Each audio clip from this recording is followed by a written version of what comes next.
함께 나눌 하나님의 말씀은 히브리서 5장 12절부터 14절까지 말씀입니다. 히브리서 5장 12절 14절 말씀을 우리 함께 교독합니다. 제가 12절 말씀 먼저 받들어 봉독하겠습니다. 때가 오래되었으므로 너희가 마땅히 승생이 되었을 터인데 너희가 다시 하나님의 말씀의 초보에 대하여 누구에게서 가르침을 받아야 할 처지이니 단단한 음식은 못 먹고 젖이나 먹어야 할 자가 되었도다.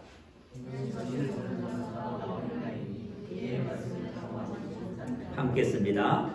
단단한 음식은 장성한 자의 것이니 그들은 지각을 사용함으로 연단을 받아 선악을 분별하는 자들이니라. 아멘. 할렐루야. 온라인상으로 예배를 드리는 우리 집사님, 자매님, 성도 여러분을 주님의 이름으로 축복합니다. 그곳에서도 동일하게 하나님의 은혜가 함께 있으며 오늘 본 예배당과 동일한 하나님의 은혜와 축복이 함께 있을 것을 믿습니다. 자, 어떤 분이 아마추어와 프로의 차이에 대해서 다음같이 설명했습니다. 아마추어는 자기가 좋아서 그 일을 하는 사람이고요. 프로는 자기만 좋을 뿐 아니라 그 일을 통해서 다른 사람들도 좋아하게 하는 사람이다. 이렇게 설명을 했습니다. 정말 탁월한 설명 같아요. 자, 오늘 함께 읽은 이 본문 말씀은 어린 아이와 성숙한 사람의 차이를 잘 설명하고 있습니다. 오늘도 지난 시간에 이어서 영적 성장의 두 번째 내용을 함께 나누면서 오늘 주의 은혜를 함께 나누고자 합니다. 자, 오늘 본문 말씀을 한번 볼까요? 본문 12절 보면 때가 오래되었으므로, 때가 오래되었다는 것은 신앙의 연조가 오래되었음을 말합니다. 자, 그렇다면 우리가 신앙의 연조, 교회를 다니는 것이 오래되었으면 마땅히 성장해서 다른 사람들을 가르칠 만한 신앙적 성숙을 이루어야 하겠지요. 그럼에도 불구하고 신앙의 기초적인 지식이 결핍되어서 다른 사람에게 가르침을 받아야 할 처지가 되었다고 본문은 말씀하고 있지요. 자, 여기서 한마디로 우리가 알 수 있는 것이 하나 있어요.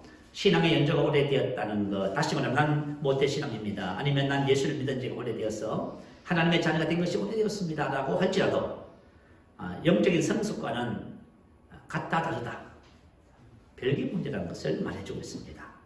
저와 여러분이 신앙생활을 오래 했다 할지라도 오늘 말씀에 비추어 보면은 나의 영적인 상태가 어떤 것인지를 우리가 한눈에 살펴볼 수 있게 되어집니다. 자, 오늘 본문 13절 말씀에 보면 어린아이 신앙의 특징이 나옵니다. 이는 젖을 먹는 자마다 어린아이니 의의 말씀을 계몽하지 못한 자예요. 자, 의의 말씀이란 사도 바울이 계시를 받아서 기록한 서신서에 있는 말씀을 말하지요. 사도 바울은 이 의의 말씀을 다양하게 표현했습니다. 은혜의 말씀, 믿음의 말씀, 주의 말씀, 그리스도의 말씀, 생명의 말씀, 진리의 말씀. 이 의의 말씀이라고 하는 표현은 14절 말씀에 보니까요, 연단을 받아 선악을 분별하는 자들이라 이렇게 기록했지요. 다시 말하면 선악에 대한 기준이 되는 말씀이기 때문에 의의 말씀이다 이렇게 표현했다고 볼 수 있겠습니다. 그런데 이 어린아이의 신앙의 특징은 이 의의 말씀을 경험하지 못한 자라고 기록합니다. 다시 말하면 생소한, 익숙하지 못한, 잘 알 수 없는 그런 뜻입니다. 복음의 핵심하면 로마서를 들으시겠지요. 여러분들이 로마서를 한번 펴보세요. 근데 만약에 내가 로마서 말씀을 펴놓고 나의 신앙을 다른 사람에게 설명을 해주거나 가르칠 수 있는 그런 상황이 못 된다든지, 또 내지는 의의 말씀을 나의 삶에 적용해서 의의 결과를 나타내지 못한다면 저와 여러분의 신앙은 아직 어린아이 신앙에 머물러 있음을 말씀하고 있는 것입니다. 자, 오늘 본문 14절은 장성한 자에 대한 신앙을 말합니다. 성숙한 자의 모습이지요. 자, 단단한 음식은 장성한 자의 것이 그들은 지각을 사용함으로 연단을 받았다 이렇게 나옵니다. 연단을 받았다는 것은 뭐냐면 끊임없이 훈련을 받은 상태를 말합니다. 여러분 신앙생활 하면서 교회만 다닌다고 영적으로 성숙하지 않습니다. 여러분 훈련을 받아야 됩니다. 끊임없이 훈련을 받은 상태를 말해요. 의의 말씀을 통해서 끊임없이 훈련을 받아 영적 분별력을 소유하게 됨으로써 그 분별력을 통해서 선과 악을 식별하게 됐다 그 말입니다. 여러분 여기서 말하는 지각은 영적 분별 기능을 말해요. 저와 여러분이 의의 말씀을 통해서 훈련을 받으면 영적 분별 기능이 발달하게 됩니다. 그래서 우리의 삶 속에서 정확하게 선과 악, 갈 것과 가지 말아야 할 것, 해야 할 것과 하지 말아야 할 것, 하나님의 선하신 뜻과 아닌 것들을 정확하게 분별할 수 있습니다. 이게 바로 지혜로운 삶이죠. 탁월한 삶이지요.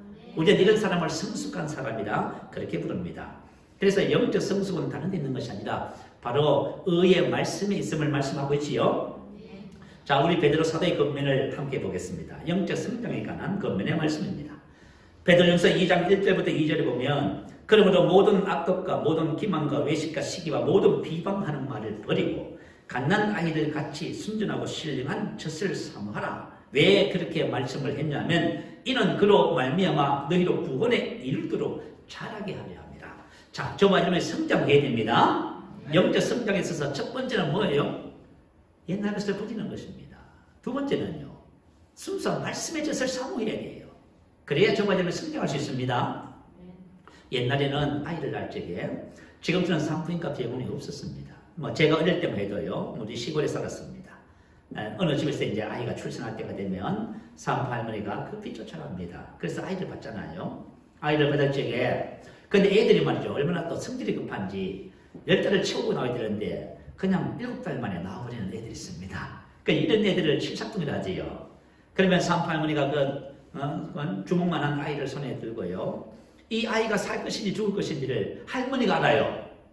어떻게 알아요? 할머니께서 이 작은 새끼 손가락을 아이 입에다가 쏙 집어넣습니다. 그러면 아이가 이 손가락을 쭉쭉쭉 빨아요. 그러면 산부 할머니가 뭐라 그래요? 이 아이는 삽니다. 왜 할머니가 이 아이가 살 것을 알아요? 젖을 사모해서 그래요. 저와 여러분이 예수를 믿고 순수한 젖을 사모하면은 여러분이 성장할 줄 알아요. 근데 여러분이 순수한 젖을 사모하지 않으면은요, 성장 안 할 것을 저도 알아요. 아시겠죠? 여러분, 우리가 영적 성장은 그냥 되는 것이 아니에요. 교회만 다니고 예배 드리고 기도하고 봉사한다고 해서 되는 문제가 아닙니다. 영적 성장은 항상 뭐하고 연결되어 있어요? 의의 말씀과 연결되어 있습니다. 자, 우리 지난주에 에베소서 4장 22절 24절 말씀 함께 나누었습니다. 자, 올려주세요. 같이 한번 읽어보십시다. 시작. 너희는 유혹의 욕심을 따라 썩어져가는 구습을 따르는 옛사람을 벗어버리고 오직 너희의 심령이 새롭게 되어 하나님을 따라 의와 진리의 거룩함으로 지으심을 받은 새 사람을 입으라. 이 말씀이 바로 영적 성장의 과정이라고 지난주에 말씀을 나누었지요. 유혹의 욕심을 따라 썩어져가는 구습을 따르는 옛사람을 벗어버리고, 베드로 사도가 권면한 것하고 똑같지요. 옛사람은 벗어버려야 됩니다. 그리고 심령이 새롭게 된다는 말이 무슨 말일까요? 순수한 젖을 사모하면 그 말씀으로 인해서 우리의 심령이 새롭게 되는 것입니다. 그래서 여러분, 이것이 영적 성장의 중요한 원리예요. 이것을 저와 여러분이 오늘 말씀을 들으면서 잡으시길 바라요. 욕심을 따라 썩어져가는 구습을 따르는 옛사람을 벗어버리고, 이것을 벗지 않으면 하나님을 따라 의와 진리의 거룩함으로 지으심을 받은 새 사람을 입을 수 있을까요? 없을까요? 여러분, 벗지 않으면 입을 수 없습니다. 여러분, 한번 생각해 보세요. 만약에 우리 옛날 어릴 적에는요, 정말 명절이 설이 기다려졌어요. 왜냐하면 설이 되면요, 엄마가 특별히 새 옷을 장만해서 농속에다가 깊이 보관을 합니다. 그리고 설 전에는 절대 못 입게 해요. 그 설날이 되면은 그래도 머리를 감고요, 손발을 짚고 얼굴을 닦고요, 그 새 옷을 입습니다. 그런데 만약에 내가 헌 옷을 안 벗고 고집하면서 새 옷을 입으면 어떻게 될까요? 이건 무서운 얘기가 되겠지요. 그래서 새 옷을 입을 적에는 항상 뭐부터 벗어야 됩니까? 여러분, 헌 옷을 벗어야지요. 그래서 옛것을 전부 벗어야 됩니다. 그리고 나서 새 옷을 입는 것이지요. 베드로 사도가 하는 권면과 똑같아요. 그러므로 모든 악독과 모든 기만과 외식과 시기와 모든 비방하는 말을 버리고, 자, 순서상으로 이것이 맞는 겁니다. 거듭난 자신이 누구인지를 알고 옛것에 속한 모든 것을 단호하게 내가 아닙니다라고 부인하며 버려야 됩니다. 여러분이 지난주 설교 말씀을 듣고 옛 사람에게 속한 모든 것을 버리고 계신 분, 그러면 여러분 잘하고 계세요. 근데 안 하고 계시면 여러분 지난주 한 설교 내용이 무슨 뜻인지 모르고 계세요. 내가 나의 정체성을 알면 옛것을 당연히 버리게 되겠지요. 자, 오늘은 에베소서 4장 23절 오직 너희의 심령이 새롭게 되어, 영적 성장의 두 번째 과정을 말씀을 함께 나누겠습니다. 자, 첫 번째 심령이란 심은 헬라어로 누스라고 하는 단어입니다. 마음, 이해력은 생각하는 능력입니다. 이성, 사고기관이 바로 누스입니다. 다시 말해서 누스라고 하는 것은 뭐냐면 전인의 통제 본부라고 볼 수 있습니다. 우리 누스에서 뭐가 나와요? 지정의가 나와요. 생각하고 말하고 행동하는 것이 나옵니다. 자, 그러면 사람을 바꾸려면 어떻게 해야 돼요? 누스를 바꿔야 되겠죠? 우리 부모님들이 아이들에게 잔소리를 합니다. 잔소리하면 아이들이 바뀌나요? 바뀌지 않습니다. 반항심만 자꾸 키워주는 거지요. 근데 뭘 바꿔줘야 돼요? 누스를 바꿔줘야 됩니다. 우리 신앙도 마찬가지예요. 여러분들이 교회를 다니면서 뭘 바꿔야 영적으로 성장하게 됩니다. 누스를 바꿔줘야 되는 것입니다. 그래서 로마서 12장 2절은 너는 이 세대를 본받지 말고 오직 마음을 새롭게 함으로 변화를 받아 하나님의 선하시고 기뻐하시고 온전하신 뜻이 무엇인지 분별하도록 하라고 했습니다. 저와 여러분이 하나님의 선하시고 기뻐하시고 온전하신 뜻을 따라 살기 위해서 뭘 해야 된다고요? 마음을 새롭게 함으로 변화를 받아. 여기서 마음은 바로 누스로 하는 겁니다. 자, 우리가 생각하는 방식을 바꿀 때에 우리가 하나님의 뜻을 따라 사는 하나님의 아들의 삶을 살 수 있게 되어지는 것입니다. 자, 그래서 저와 여러분이 마음을 새롭게 한다는 것이 얼마나 중요한지를 우리가 살펴봐야 합니다. 자, 마음의 중요성. 우리 성경 구절을 한번 찾아보겠습니다. 로마서 8장 5절 6절 말씀 한번 찾아볼까요? 자, 여러분 다 찾으셔서 함께 말씀을 보시기를 바랍니다. 로마서 8장 5절 6절 말씀. 자, 우리 말씀을 함께 읽어볼 거예요. 249면에 있습니다. 자, 함께 했습니다. 시작. 육신을 따르는 자는 육신의 일을, 영을 따르는 자는 영의 일을 생각하느니 육신의 생각은 사망이요 영의 생각은 생명과 평안이다. 자, 육신의 생각은 사망이요 영의 생각은 생명과 평안이라 합니다. 여기서 말하는 생각은 프로네마입니다. 사고방식, 정신, 상태를 말해요. 여기서 놀라운 것은 뭐냐면, 자, 내가 어떤 사고방식을 가지냐에 따라서 나의 인생이, 나의 운명이 어떻게 해요? 결정나는 거예요. 내가 육신의 사고방식을 가지면 사망이 나의 삶에 펼쳐지는 거예요. 사망은 당시 죽는다는 의미를 넘는 거예요. 죽음에 이르는 모든 가정, 우울, 슬픔, 괴로움, 비탄, 질병, 실패, 괴로움, 고통, 모든 것들. 어떻게 보면은 나의 삶의 문제를 만들어내고 고통을 만들어내는 것은 누구에게 있는 것이 아니라 바로 나에게 있는 것이에요. 내가 육신의 사고방식을 가지고 인생을 살면 나의 삶의 사망이 펼쳐지고, 그 대신 내가 영의 사고방식을 가지면요 생명과 평안을 나의 삶에 펼쳐냅니다. 아니, 놀랍지 않습니까 여러분? 한 사람의 운명이 어디에 달렸어요? 저와 여러분 개인의 운명이 여러분의 사고방식에 달렸다 그 말이에요. 그래서 저와 여러분이 누구를 원망하고 불평할 수가 없어요. 우리가 정치적인 상황을 보면서 정치인들을 또 경제인들을 세상을 원망하고 불평한다 소용없어요.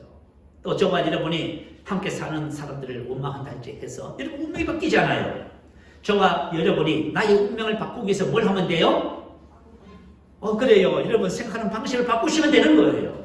자, 그러면은 영의 생각이 생명과 평안인 이유가 뭘까요? 내가 왜 영의 생각을 가지면 내 삶 속에 하나님의 생명을 통해서 사랑과 지혜와 능력과 축복이 펼쳐질까요? 또 영의 생각을 통해서 하나님의 생명으로 말미암아 에히레네가 우리 삶 속에 나타나게 될까요? 그것도 우리 지난 시간에 말씀을 나누었어요. 자, 우리는 하나님의 자녀로 말씀으로 거듭났지요? 우리는 새로운 피조물, 우리의 영이 거듭났다고 했습니다. 그리고 영의 상태에 대해서 말씀을 어제 지난주에 나눴어요. 자, 우리 영이 바로 하나님의 생명과 평안입니다. 자, 우리 영이 하나님의 생명과 평안이에요. 그래서 우리가 어떤 사고방식을 가지냐에 따라서 하나님께서 우리 영에 주신 하나님의 생명과 평안이 나타나기도 하고 나타내지 않기도 하고 그래요. 자, 여러분은 어떻습니까? 여러분 삶 속에 여러분 심령 안에서 여러분 하나님의 생명과 평안이 나타나고 있습니까? 그러면 여러분 영의 사고방식을 갖고 있어요. 자, 요한복음 7장 37절 이하에 보면 예수님께서 누구든지 목마르거든 내려와서 마시라 그러십니다. 그리고 나를 믿는 자는 성경에 이런 것 같이 그 배에서 생수의 강이 흘러나지라 말씀하시죠. 그리고 믿는 자가 받을 성령이라 했습니다. 자, 우리가 생명의 성령의 법을 받았어요. 우리 안에서 생수의 강이 흘러나야 됩니다. 그 생수의 강은 생명과 평안의 강입니다. 자, 여러분 지금 여러분 심배에서 생수의 강이 흘러나고 있다면은 여러분은 영의 사고방식을 갖고 계셔요. 그런데 그것이 흘러나지 않는다면은 육신의 사고방식을 갖고 계신 거예요. 자, 오늘 로마서 8장 보시면 육신을 따르는 자는 육신의 일을 생각하고 이렇게 말했어요. 육신을 따른다는 것이 뭘까요? 로마서 12장 2절에 말하지요. 너희는 이 세대를 본받지 말고 이 세대를 따르지 말라 그 말입니다. 이 세대가 무슨 뜻이냐면 이 세대의 삶의 방식과 가치 기준, 종합적으로 시대 정신을 말하지요. 오늘날 사람들이 이 시대의 정신을 따라서 살아가잖아요, 전부 다. 근데 하나님께서 저와 여러분은 이 시대의 정신을 따라 살면 따라가면 안 된다 그 말입니다. 그리고 시편 1편 1절에 뭐라고 기록합니까? 복 있는 사람은 악인들의 길을 따르지 않는 것 같다고 했어요. 악인들이라는 것은 뭐냐면 하나님이 없다고 하는 사람들을 말합니다. 깨는 충고 좋은 의인을 말합니다. 사람들이 문제가 생기면 사람을 찾아가요. 그 말이 바로 육신을 따르는 거예요. 죄인의 길에 서지 않는다는 말은 무슨 뜻이냐면 죄인은 하나님의 율법에서 빗나간 사람들을 말해요. 길은 태도, 습관, 행위, 일의 방식을 의미합니다. 다시 말하면 그런 거잖아요. 우리가 예수를 믿기 전에 살아왔던 삶의 방식, 태도, 습관들 있지요. 그걸 따르는 것을 전부 육신을 따르는 것이라고 우리가 이해할 수 있습니다. 자, 이와 같은 것을 따르는 것을 육신을 따르는 것이라고 말해요. 이렇게 육신을 따르는 사람은 육신의 그것을 생각하게 되겠지요. 생각한다는 말은 프로네오라고 하는 단어입니다. 생각하다, 전념하다, 무엇에 마음을 두다, 뭐뭐하고 싶다. 생각한다는 것은 이런 거예요. 그것을 따라서 그것을 내가 마음에 두고 묵상하는 거예요. 사람은 오감을 가지고 세상에 있는 다양한 지식과 정보와 경험들을 받아들입니다. 그리고 받아들인 그것들은 생각의 형태로 우리 뇌에 들어와서 시냅스를 만든다 하지요. 이 시냅스가 강화됩니다. 왜냐하면 그것을 계속하면 어떤 것을 계속하면 그것이 강화되어져서 이것이 뭐예요? 우리의 하나의 사고방식으로 굳어지는 거예요. 자, 이와 같은 과정을 통해서 우리 사고방식이 만들어져요. 만약에 내가 저와 여러분이 육신의 사고방식을 가지게 되면 가장 큰 비극이 뭘까요? 하나님께서 우리 영 안에 주신 생명과 평안이 나타나지 않는다는 사실입니다. 주님과의 교제라든가 생명과 평안이 우리의 삶 속에 나타나지 않아요. 그래서 하나님의 본성들인 사랑, 기쁨, 지혜, 능력들이 나의 삶에 나타나지 않게 됩니다. 그래서 우리가 교회를 다니고 예수를 믿어도 죄의 문제, 죄로 인한 우리 인생의 각가지 갈등과 고통의 문제들, 그거 해결받지 못해요. 얼마나 안타까운지 몰라요. 예수 믿어도요, 해결받지 못하죠. 그리고 목마름을 해결되지 못하고요, 세상 것을 자꾸 찾아갑니다. 세상에 어떤 것이 좋다고 하면 그걸 찾아가고요. 그렇게 해요. 세상의 빛으로 세상을 축복하는 축복의 통로로 그리스도 대사로서 우리가 살아내지를 못해요. 참 안타까운 일이지요. 자, 그렇다면 새로운 피조물인 저와 여러분이 왜 육신을 따를까요? 그 이유가 있습니다. 자, 오늘 함께 읽었던 로마서 8장 9절을 다시 한번 읽어볼까요? 8장 9절 한번 읽어보십시다. 만일 너희 속에 하나님의 영이 거하시면 너희가 육신에 있지 아니하고 영에 있나니, 만일 저와 여러분 예수를 믿어서 하나님의 성령이 우리 안에 계시면 저와 여러분 더 이상 이제는 육신이 아니다 그 말입니다. 그러면 예수 믿는 당신은 누굽니까? 난 영입니다. 그래요, 난 영입니다. 왜 아직까지 예수를 믿었음에도 불구하고 육신을 따라요? 그것은 뭐냐면 내가 누구인지를 아직까지 정확하게 모르고 있는 거예요. 그래서 저와 여러분 정체성을 정확하게 알아야 됩니다. 영적 성장의 제일 첫 번째 핵심이 뭐라 했어요? 정체성을 아는 거예요. 하나님께서 우리 믿는 자에게 생명의 성령의 법을 왜 주셨다고 기록하죠? 로마서 8장 1절 2절 보세요. 그러므로 이제 그리스도 예수 안에 있는 자에게는 결코 정죄함이 없습니다. 이는 그리스도 예수 안에 있는 생명의 성령이 죄와 사망의 법에서 너를 해방하였습니다. 아멘. 저와 여러분이 결코 정죄함이 없습니다. 죄의 권세와 사망의 능력들이 우리 안에서 전부 다 파괴됩니다. 하나님께서 저와 여러분에게 하나님의 생명과 성령을 주신 목적입니다. 이유입니다. 한 장로님의 고백이 저와 잊혀지지 않아요. 이 장로님은 정신과 의사였습니다. 지난번에 보니까 기독교 TV에서, 기독교 TV가 아니고요, 극동방송에서 이분이 간증 형식으로 이야기를 하는 것을 들었어요. 이 장로님이 뭐라 하냐면, 이 정신과 의사 장로님이니까요. 아마 믿는 사람들이 많이 장로님을 찾아오는 것 같아요. 근데 성도들을 만나면서 뭘 발견하냐면, 성도들에게 죄책감과 정죄감, 열등감, 그리고 우울감, 그리고 정신분열증이 너무 심한 거예요. 근데 이것은 안 믿는 세상 사람들보다 더 심한 거예요. 그래서 이 장로님이 뭐라고 말씀하시냐면, 한국교회를 다음과 같이 포인했어요. 한국교회는 안타깝게도 죄책감과 열등감을 만들어내는 공장과도 같습니다. 여러분, 이런 말을 듣는 것이 정말 안타깝지요. 혹시 여러분이 아직까지 이런 상태에 있다고 한다면 영적 성장해야 됩니다. 교회는 성도들을 죄와 사망의 세력에서, 권능에서 해방시키는 곳입니다. 자, 그렇다면 우리 안에 주신 생명과 평안을 풀어내는 원리입니다. 이것은 뭐냐면 하나님이 나에게 주신 것을 나타내게 하는 거예요. 실질적으로 나의 삶에 생수의 강이 흘러서 우리의 목마름을 해결하고 문제를 해결하고 세상을 이기는 자로서의 삶을 사는 하나님의 아들들로 나타나야 된다, 그 말입니다. 자, 어떻게 하면 될까요? 자, 로마서 8장 6절이 그 답을 말씀하고 있습니다. 자, 한번 같이 보겠습니다. 육신의 생각은 사망이요 영의 생각은 생명과 평안입니다. 영의 사고 방식을 가질 때 생수의 강, 생명과 평안을 저와 여러분의 배에서 나타나게 되는 것입니다. 영의 생각을 가지고 영의 사고 방식을 가지는 거예요, 여러분. 영의 사고 방식을 어떻게 가질 수 있어요? 5절에 기록하지요. 육신을 따르는 자는 육신의 그것을, 영을 따르는 자는 영의 일, 그것을 생각합니다. 아멘. 그것을 받아들이고 묵상하고 필요하게 합니다. 자, 오늘 단순히 우리가 말씀을 받을 때 여러분 한번 듣고 만다. 여러분 사고방식 안 됩니다. 아시겠죠? 의의 말씀, 그리스도의 말씀, 은혜의 말씀, 믿음의 말씀, 이 하나님의 말씀을 받을 때에 저와 여러분이 말씀을 마음에 받아서 묵상하고 고백하고 그렇게 하셔야 됩니다. 그럴 때 저와 여러분 사고방식이 되는 것이에요. 그래서 영의 일이라는 것은 바로 요한복음 6장 13절에 기록하지요. 살리는 것은 영인의 육은 무익하니라. 내가 너희에게 이런 말이 영이요 생명이라. 자, 하나님의 말씀, 의의 말씀이 바로 영이요 생명입니다. 우리는 거듭났다고만 합니다. 뭐로 거듭났어요? 말씀으로. 우리 영은 말씀으로 거듭났다. 우리 말씀과 같아요, 우리 영은. 그래서 저와 여러분의 영적 성장은 말씀에 달려 있어요. 하나님의 말씀을 묵상하는 것에 달려 있다, 그 말입니다. 자, 로마서 10장 8절 말씀 한번 찾아보십시오. 자, 우리가 하나님의 말씀을 따라서 우리가 영의 사고방식을 가지는 지금 원리를 지금 배우고 있는 거예요. 10장 8절.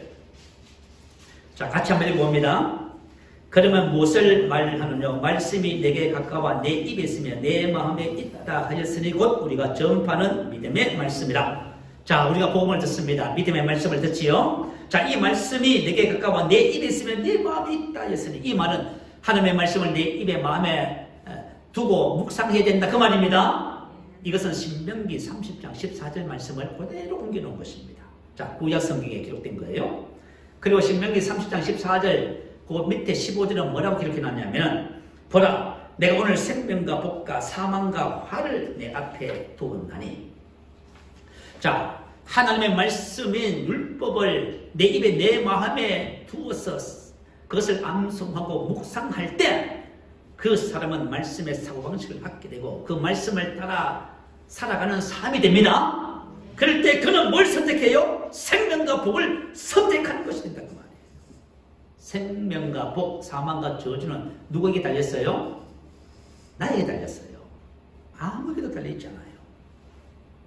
자, 그렇다면 우리가 한번 우리의 사고방식을 한번 점검해 봐야 돼요.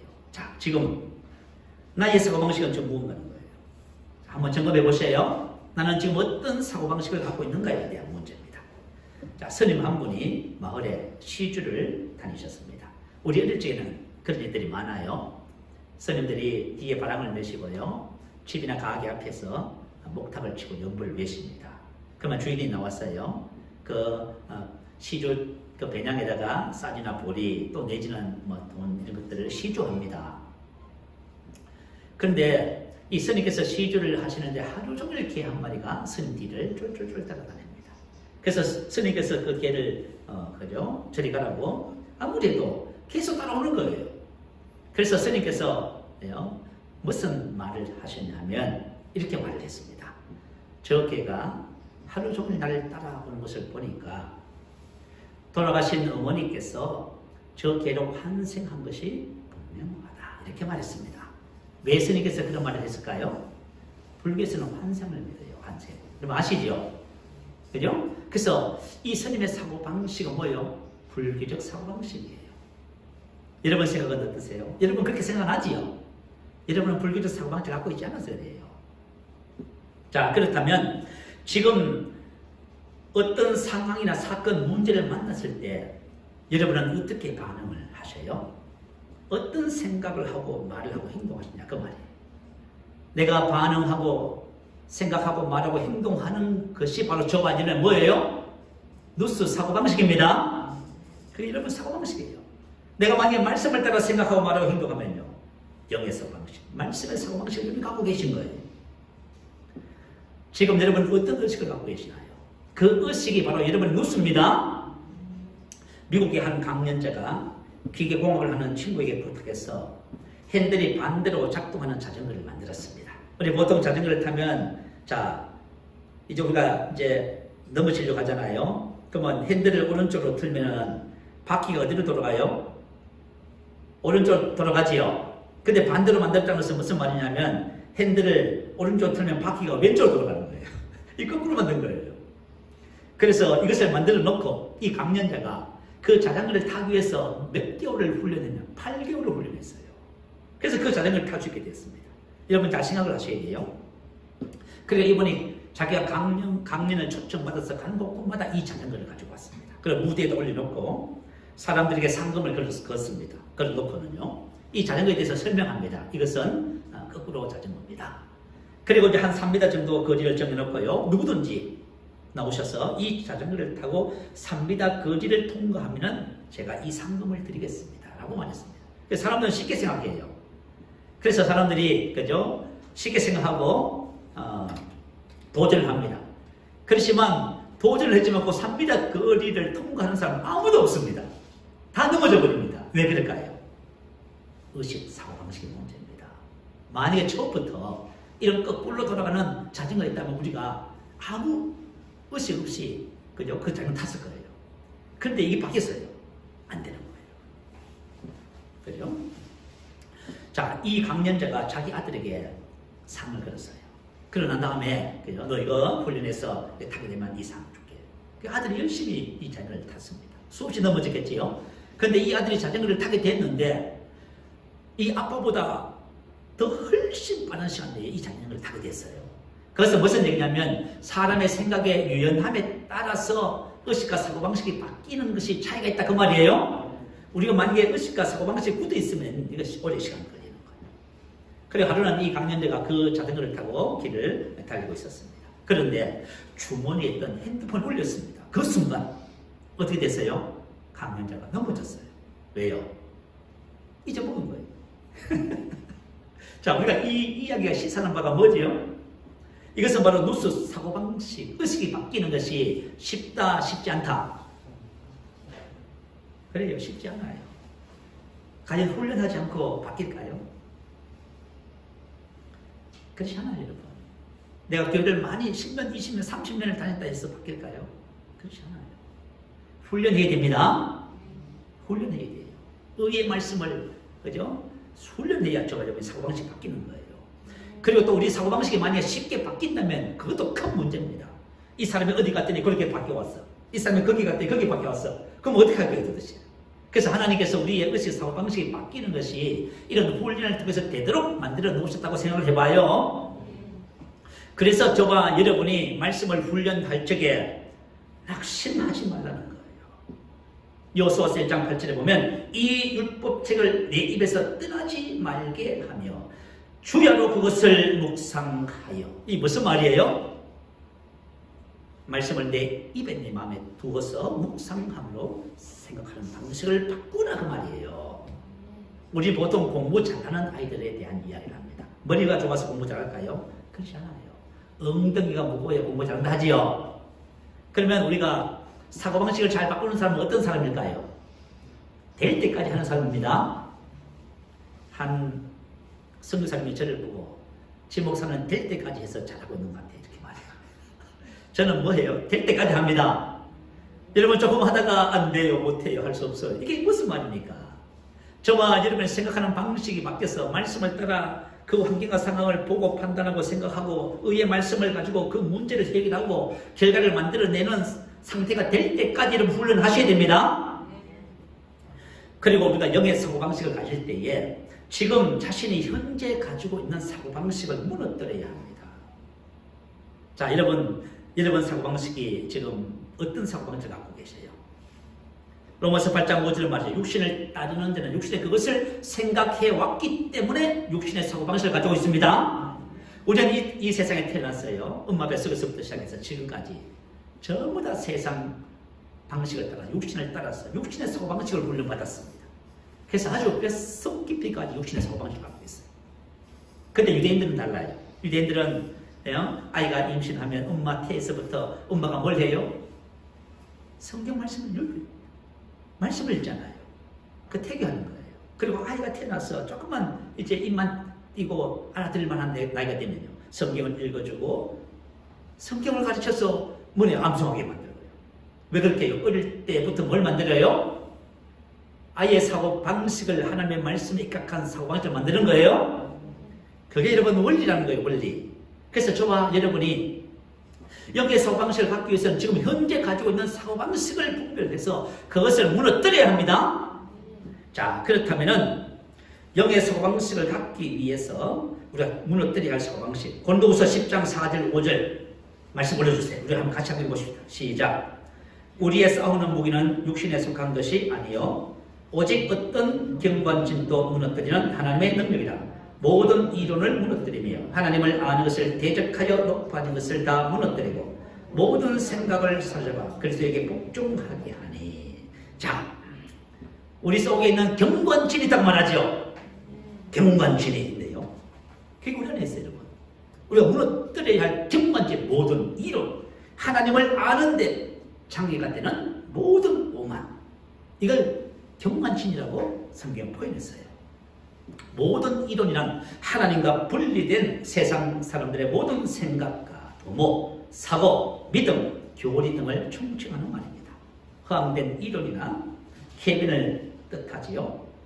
하나님을 아는 지식의 장애가 되는 것은 거역하는 마음 교만을 말합니다. 육체 일들이 이에 해당된다고 볼 수 있어요. 자, 우리가 이렇게 말해요. 용서하셔야죠. 못합니다. 거역하잖아요. 거역하는 마음이 있으면 하나님의 말씀이 우리 심령 속에 새겨져서 뿌리를 깊이 내리고 우리를 변화시키는 그 일이 불가능하게 됩니다. 그거 어떻게 할 거예요? 그거 안 되잖아요. 벌써 하나님이 이렇게 말씀하시는데 권면을 받아들이고 옛것을 버리고 그 말씀을 깊이 심어야 되는데 못합니다. 안 합니다. 이렇게 해버리면 여러분 언제 할 거예요? 그러면 불가능해지는 겁니다. 자, 그리고 모든 생각을 사로잡아 그리스도에게 복종시킨다. 이건 너무 중요한 거예요. 자, 내가 영의 사고방식을 가져야 되지요. 근데 모든 생각, 세상적이고 정력적이고 마귀적이고 모든 생각을 가감없이 분별하지 않고 그냥 받아들이고 고민하고 묵상하고 계시는 거예요. 그러면은 육신의 사고방식을 강화시키는 거예요. 그리고서야 영의 사고방식을 가질 수 있어 없어요? 당연히 안 되는 거지요. 그래서 모든 생각을 하나님의 말씀에 비추어서 말씀과 일치하지 않는 생각을 걸러낼 줄 알아야 됩니다. 그런데 이 세 가지 경관진을 무너뜨리는 것이 뭐라고요? 하나님의 능력이다. 경관진을 파하는 하나님의 능력이 있어요. 이것은 바로 우리 안에 있는 성령의 능력을 말해요.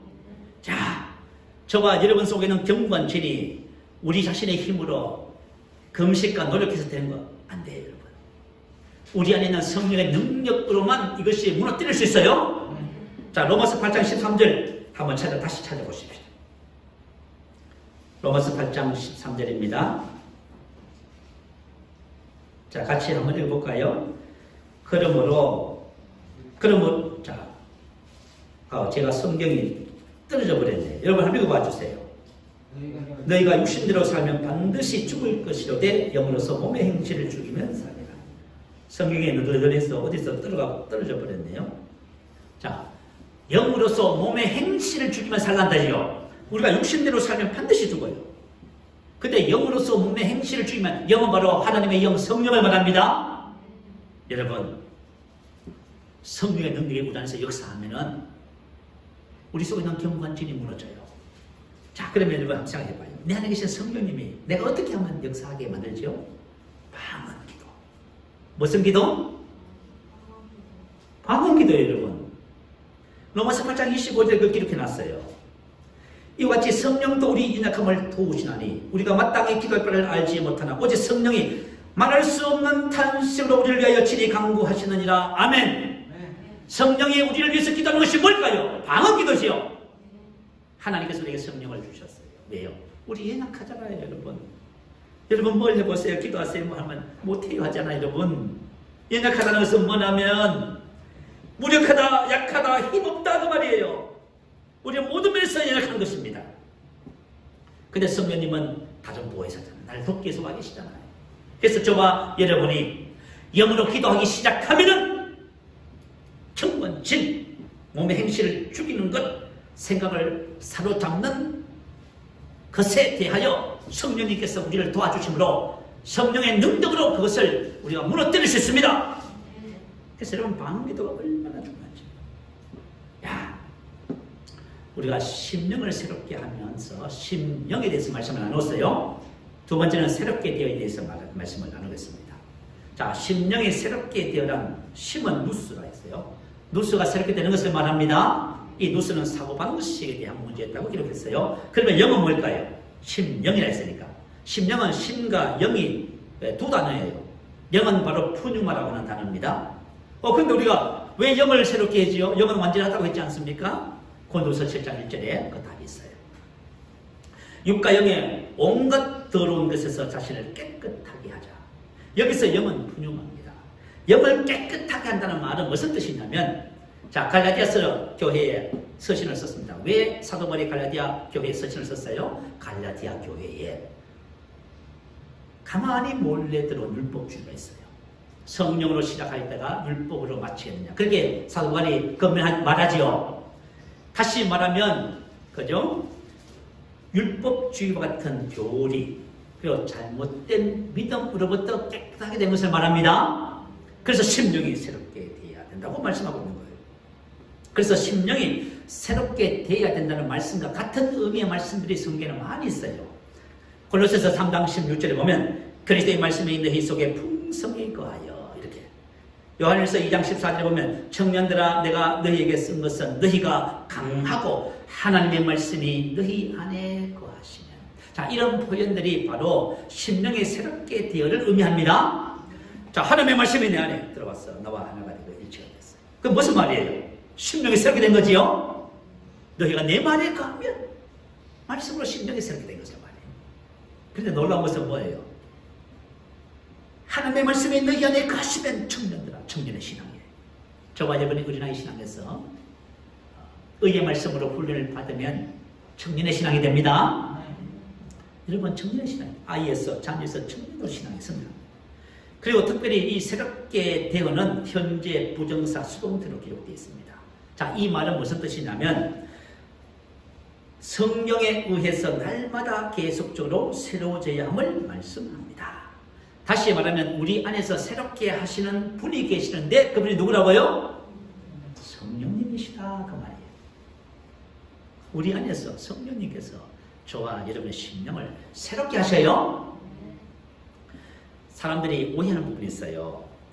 혹시 말씀을 고백하고 기도하는 그것은 마인드 컨트롤이 아닙니까? 여러분, 마인드 컨트롤이 뭐냐면 세뇌라고 하는 거예요.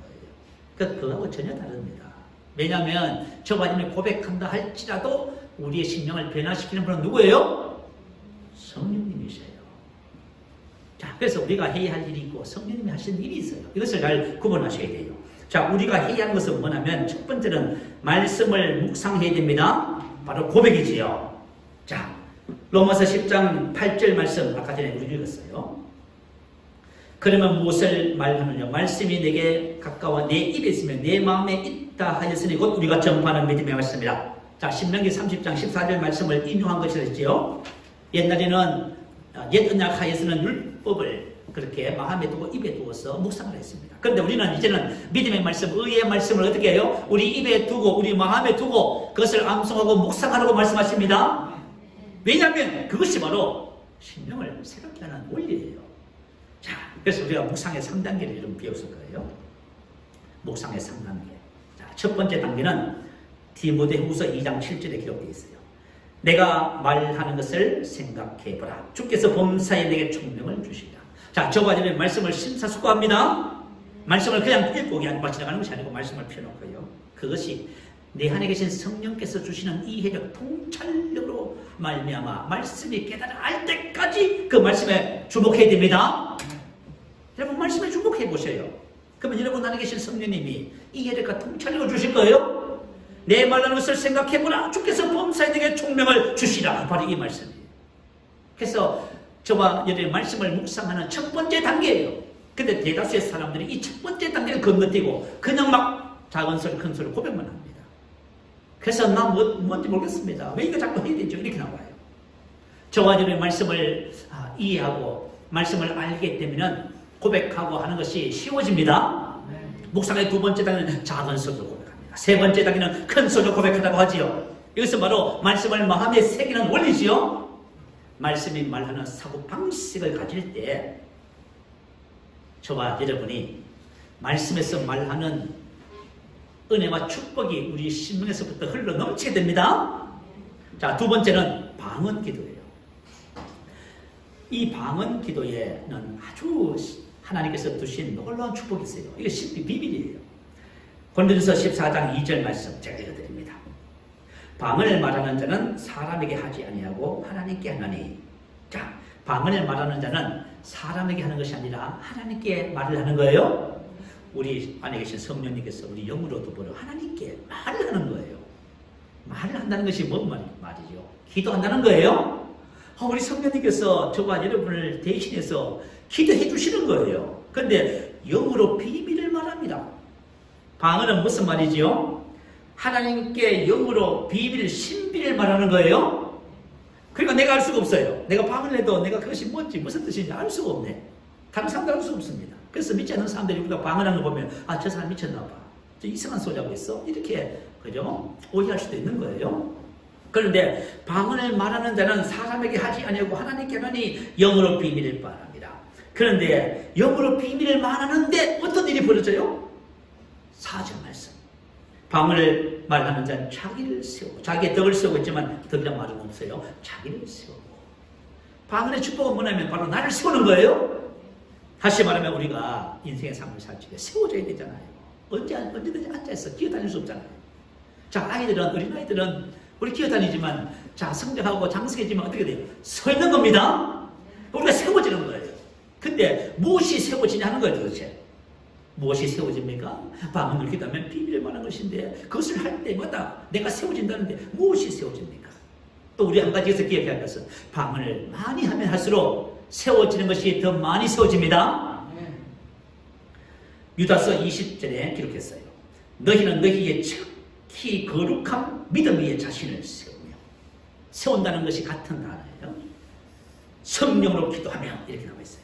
직역하면 너희 자신을 가장 거룩한 너희의 믿음에 건축하라. 성령으로 기도하라. 이렇게 나와 있어요. 여기서 뭐냐면 하나님께로부터 나오는 믿음으로 계속해서 우리 자신을 영적으로 성장을 시켜 나가야 된다는 말씀이에요. 자, 저와 여러분이 지속적으로 방언을 말할 때 이제 우리 안에서 성령님 하신 일이에요. 앞에 말한 내용들이 종합적이지만 다시 한 번 더 설명을 해드릴게요. 성령께서 우리 안에서 우리를 도와주시는데 무엇을 도와주시냐면 우리가 방언으로 기도하면 세 가지를 도와주셔요. 자, 첫 번째는 말씀에 관한 이해력, 통찰력을 주심으로 진리를 알게 하십니다. 자, 우리 지난주에 고린도 교회에 지식이 풍성하다 했습니다. 그노시스가 했지요. 그러나 이 그노시스가 에피 그노시스로 바뀌어야 됩니다. 저와 여러분이 성경 말씀에 대한 지식을 많이 갖고 있다 해서 여러분이 영적 성장한 것이 아닙니다. 영적 성장은 반드시 그노시스가 성령의 이해력과 통찰력을 통해서 에피그노시스로 바뀌어야 됩니다. 그래서 요한일서 2장 27절은 이렇게 말했어요. 오직 그의 기름 부음이 모든 것을 너희에게 가르치며 우리 안에 계신 성령님이 저와 여러분에게 이 진리 말씀을 가르쳐 주시는 거예요. 그노시스가 에피그노시스가 우리 심령 안에서 인식이 생기게 하는 거예요. 여러분, 내가 말씀을 봐도 잘 이해가 안 되고 이 말씀을 나누고 싶고 말씀을 가르치고 싶은데 안 되는 거예요. 이게. 근데 내가 말씀을 영으로 기도하면서 말씀을 묵상하고 심사숙고했더니 성령께서 우리 눈을 열어서 말씀에 대한 통찰력을 주셔서 말씀이 안 하시는 거예요. 여러분, 이걸 가지고 우리 심령에서 인식이 생기기 시작하는 거예요. 에피그노시스가 되는 거예요. 여러분, 그럴 때 여러분 이게 말이죠, 영적 성장의 출발점이에요. 여러분들 공부를 많이 하고 지식을 많이 갖는다 해서 영적 성장하는 것이 아닙니다. 이게 첫 번째 출발점이에요. 두 번째는 성령께서 우리를 도와주시는데 경건지를 무너뜨리세요. 우리가 이렇게 말씀을 깨달아집니다. 그 말씀이 빛이 되어서 우리 내면을 보게 해주시는 거예요. 너무 신기해요. 여러분들이 이제 성령의 계시를 통해서 여러분이 말씀을 인식하기 시작하면 그것이 빛으로 여러분 심령을 밝히게 되어 있어요. 그래서 말씀과 일치하지 않는 성품, 성향, 기질, 체질, 그리고 이기적인 자아, 우리 속에 있는 어둠들이에요. 이 우리 속에 있는 어둠들, 가시들, 이런 것들, 말씀과 일치하지 않는 이 모든 것을 성령의 능력으로 제거하기 시작합니다. 놀랍죠. 놀라워요. 그 방언기도가 얼마나 놀라운지 몰라요. 방언기도 하면 사람들이요, 옛것들을 자꾸, 그죠? 벗어버리게 돼 있어요. 그래서 저와 여러분이 우리 심령 속에 있는 이런 것들을 실질적으로 무너뜨리고 제거하는 것은 말씀과 기도 외에는 다른 방법이 없습니다. 자, 그래서 성령님을 도와주세요. 세 번째는 믿음을 발생시켜 주세요. 우리가 이렇게 생각해요. 믿음. 자, 나 믿습니다. 믿으라고. 믿으라니까 왜 못 믿어? 믿습니다. 그런다 해서 믿어지는 게 아닙니다. 성경적인 믿음은 우리 안에 계신 성령님께서 주시는 믿음이에요. 목사님, 그게 맞습니까? 네, 맞아요. 고린도후서 4장 13절 말씀이 그것을 말해주고 있어요. 자, 올려주세요. 같이 한번 읽어봅니다. 기록된 바 내가 믿었으므로 말하였다 한 것 같이 우리가 같은 믿음의 마음을 가졌으니 우리도 믿었으므로 또한 말한다. 자, 우리가 같은 믿음의 마음을 가졌으니, 마음은 푸뉴마, 영이에요. 다시 말하면 믿음을 발생시키는 같은 성령님을 우리가 가지고 있다, 그 말이에요. 저도 갖고 있고 여기도 갖고 있어요. 그래서 성경적인 믿음은 우리가 말씀을 깊이 묵상할 때 우리 안에 계신 성령님께서 그 말씀을 통하여 믿음을 발생시키는 것입니다. 그것이 바로 로마서 10장 10절과 바로 연결돼요. 사람이 마음으로 믿어 의에 이르고 입으로 신하여 구원에 이르느니라. 사람이 마음으로 믿어, 사람이 마음으로 믿어, 이 말은 수동태로 되어 있어요. 믿어졌다, 그 말. 입으로 시인하여, 시인, 선은 선포되어졌다, 그 말이에요. 이것은 뭔 말이에요? 이것은 내 힘으로 내가 그렇게 믿고 선언한 것이 아니라 내 안에서 내 안에 계신 성령님으로 인하여 그것이 믿어졌다, 선포되어졌다, 그 말입니다. 자, 그래서 이 말은 자신의 힘으로 믿는 것과 고백하는 것이 자신의 힘으로 되는 것이 아니라 그렇게 하게 하는 근본적인 능력이 있음을 말해주는 거예요. 자, 이것은 다시 말하면 우리 안에 계신 성령으로 인하여 믿어지고 선언되어졌습니다. 그럴 때 어떤 일이 벌어져요? 말씀이 실제가 되는 거예요. 말씀이 실제가 되는 거예요. 야, 여러분, 우리가 말씀을 고백하고 영으로 기도할 때 성령께서 우리 안에 믿음을 발생시키는 것은 뭐냐면 저와 여러분 영의 소관을 갖게 되는 거예요. 그럴 때 그 믿음을 우리가 선포할 때에 우리의 삶 속에 기적이 일어납니다. 그럴 때 우리가 기적이 일어납니다. 우리가 이 원리를 모르고 그냥 말씀을 우리가 받고 무조건 하고 선포하면 문제가 해결될 것이다, 그렇진 않아요. 그래서 이런 과정들을 통해서 말씀이 실제가 되는 능력을 체험하면서 우리가 환경과 상황을 다스리게 되는 것입니다. 근데 우리 보통 성도들이 고백하고 기도하면서 안 됩니다. 이렇게 말하는 경우가 참 많아요. 안 됩니다. 그 말은 무슨 뜻이에요? 이 원리를 따라 이 지점까지 오지 않아서 그래요. 저와 전에 반드시 오늘 함께 나눈 이 말씀의 원리를 따라 이 지점에 와야 됩니다. 그럴 때 저와 여러분이 이 땅에서 하나님의 아들로 다스리는 자의 삶을 사는 그런 축복을 받게 되는 것입니다.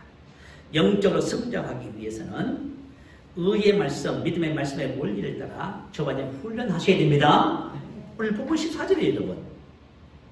저와 의의 말씀을 사용함으로 연단을 받아, 사용함으로 연단을 받아 똑같은 훈련이란 뜻이에요. 야, 다시 말하면 저와 전에 습관이 되도록 훈련해야 됩니다. 말씀이 익숙해져야 해요. 내가 말씀을 가지고 의의 말씀을 내가 사용할 수 있을 정도로 익숙해져야 됩니다. 그래서 말씀을 사용해서 우리가 죄도 다스리고 질병도 다스리고 환경과 상황을 다스리는 자가 되어야 됩니다. 그럴 때 저와 여러분이 이 땅에 하나님의 아들들로 나타나는 놀라운 역사가 있게 되어지는 것입니다. 영적 성장은, 자, 우리 이제 마무리하면서 정리하면, 영적 성장은 어디서부터 출발이라고요? 그리스도 안에 있는 내가 누구인가? 여러분 스스로 한번 질문해봐요. 그리스도 안에, 내가 그리스도 안에 있는데 난 누굴까?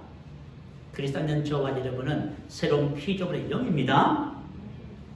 영이면 당연히 영의 사고감을 가져야 되겠지요. 그죠? 여러분 지금 육신은 더 이상 이제 육신이 아닙니다. 그래서 내가 누구인지를 알 적에 이제 옛것을 버리게 돼 있어요. 그래서 우리가 새 것을 향해서 달려갈 때 저와 여러분이 마침내 장성한 자의 분량에 이르는 축복을 받게 됩니다. 오늘 저와 여러분이 무엇을 해야 되는지 방향성을 정확하게 잡고 달려가시기 바라요. 그러면 여러분 개인적으로 이제 말씀의 실제를 경험하고 말씀을 알아가는 놀라운 축복과 은혜가 있을 줄로 믿습니다. 자, 우리 말씀을 생각하면서 우리 함께